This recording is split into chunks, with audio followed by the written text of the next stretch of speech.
They had a lot of sketches that included homosexuality as a part of it.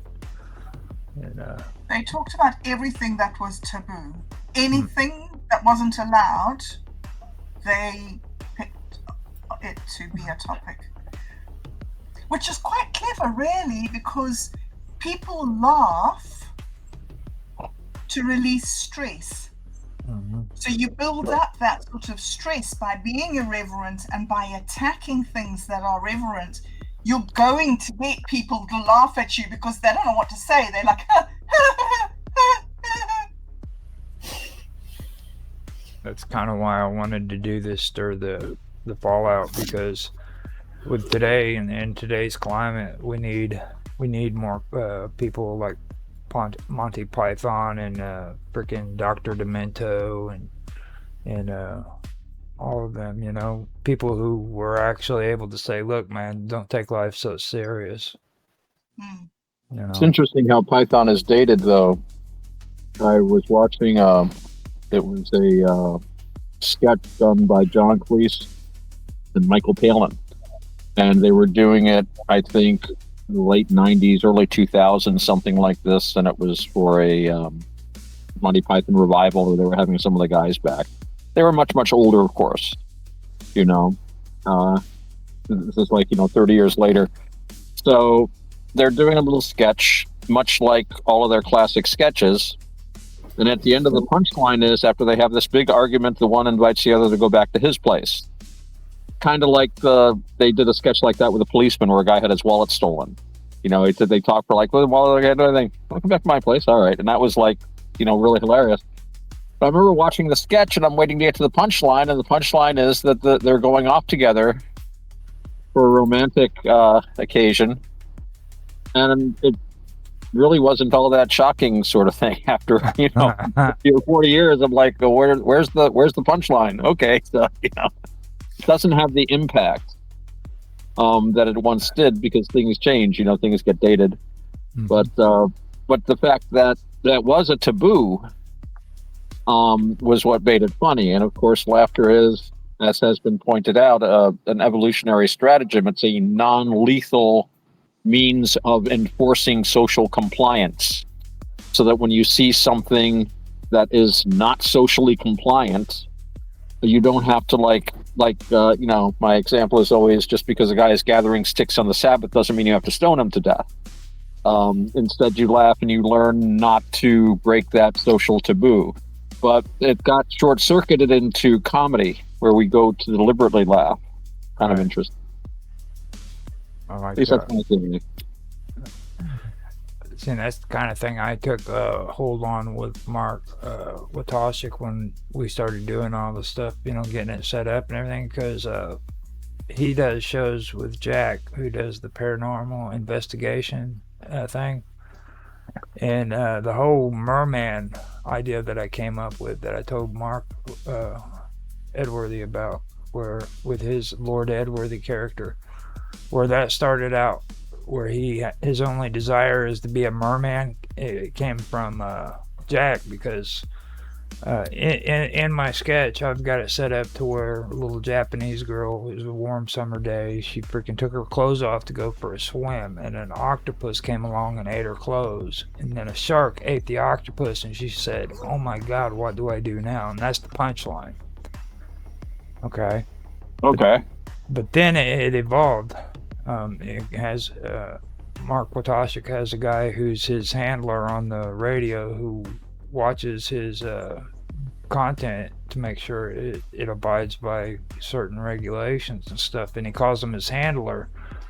And we've made a sketch out where he's a CIA handler Hmm. and he stalks Jack because he's in love with Jack. And one day Ah.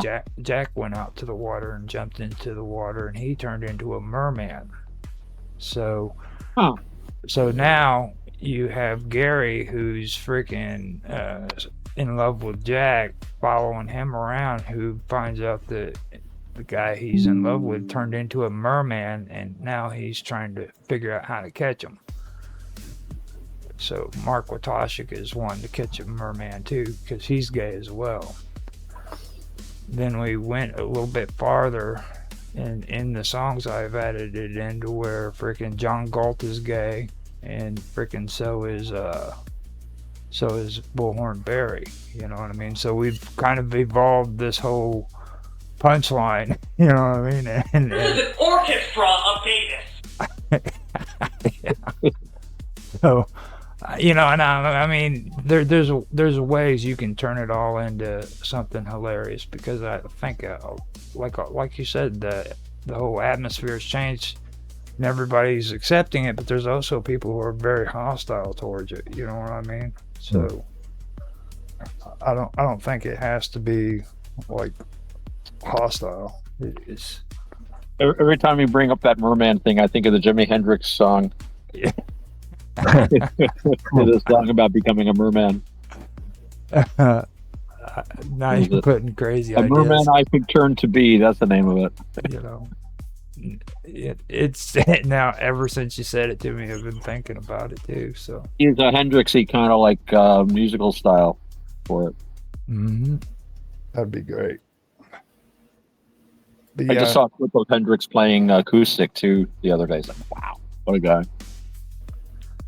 I really do like this fairy tale daycare thing though. After doing the edits and stuff, and I really like that one. That's going to end up being good.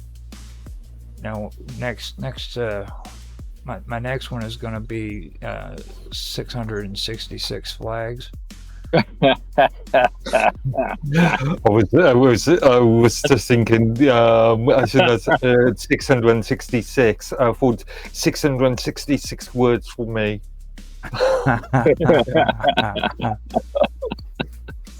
It's take your family to 666 flags, and it's gonna have all these interesting rides. Park manager Alistair Crowley. 666 flags. Oh, yeah.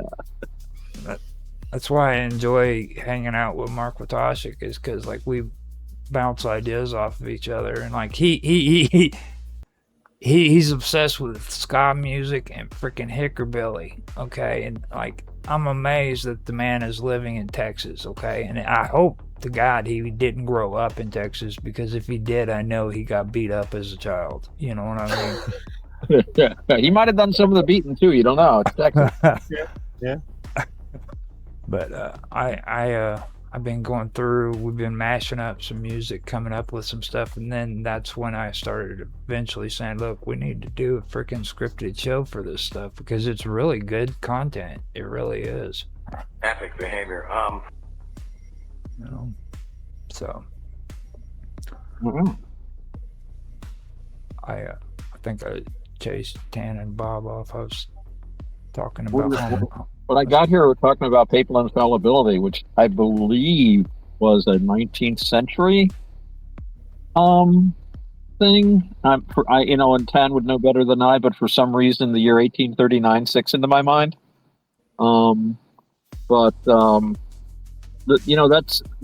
It's an interesting doctrine. I know sometimes, especially when you've got like 2 or even 3 popes going at a time, you can kind of wonder about which one would be infallible. But I do remember reading something a long time ago, and I might have the details wrong, but I believe it was St. Robert Bellarmine who came up with a theological kind of a way to cope with this, which is basically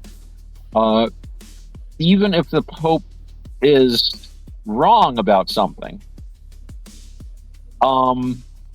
you should still, the fault would be basically you follow orders and you accept it, and if there's any wrong in it, it has nothing to do with you. It has to do with the authority that's issuing it, so that there's no sin involved because you acted in good faith. Commanding officer. Would that be accurate?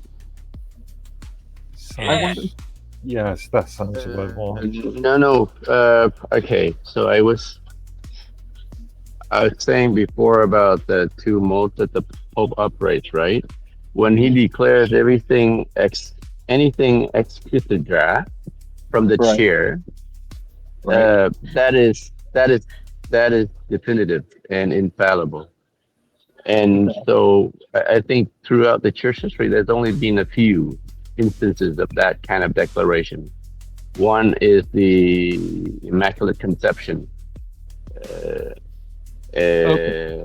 What's another one?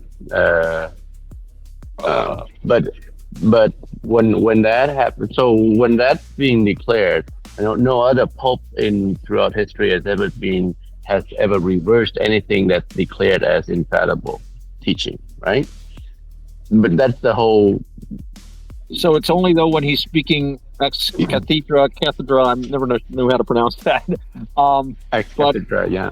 Only at those times. So not everything he says, he's saying officially, I'm sitting in the chair, I'm in the cathedral, this is this.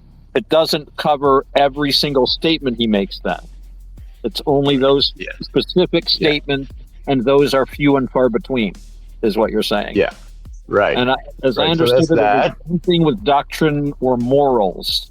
Not necessarily, he can't say, well, gravity will do this now, kind of deal. It's within the religious realm. Yeah. Right. In matters of faith and moral, yes. Okay. I mean, when he does that, he doesn't declare stuff outside of those two boundaries. He's not ever going to say that gravity doesn't exist or anything like that, right? Right. And so there's that, but then there's the other thing that you mentioned about St. Robert Bellarmine mentoring. So there's the faithful and also members of the clergy has the duty to obey, right? To obey the